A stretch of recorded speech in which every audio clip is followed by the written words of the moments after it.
मम्मा। अस्सलाम वालेकुम। मेरा मैं बास्केटबॉल का प्लेयर हूँ, तो यहाँ पे खेलता हूँ सब बच्चों के साथ।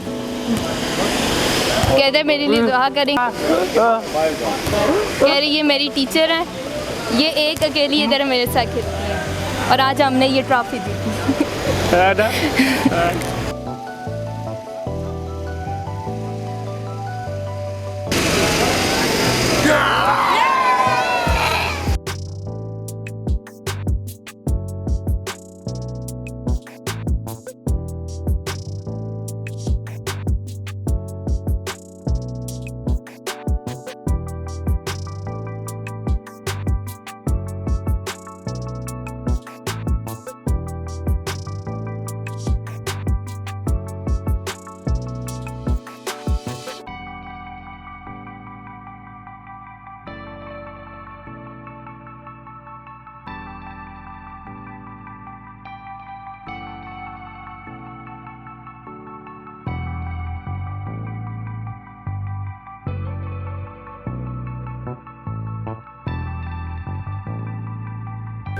आज बास्केटबॉल का एग्जीबिशन मैच यहाँ पे ऑर्गेनाइज़ किया गया हमारे director general sports Tashfeen Haider साहब की हिदायत पे, जो कि हमारे स्पेशल बच्चों नॉर्मल बच्चों के दरमियान था।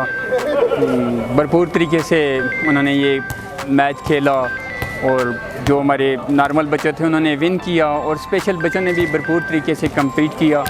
और इंशाल्लाह ताला ये तो जिसने आज़ादी की सेलिब्रेशन है, तमाम स्पोर्ट्स की एक्टिविटीज़ जो 7 तारीख से 14 तारीख तक हम ऑर्गेनाइज़ कर रहे हैं, उसके बाद इंशाल्लाह ताला हम स्पेशल बच्चों के लिए एक स्पेशल स्पोर्ट्स गाला का इनेकाद कर रहे हैं, जिनसे इनकी जो सलाहियतें होंगी स्पोर्ट्स की वो निखर के सामने आएंगी। Thank you very much.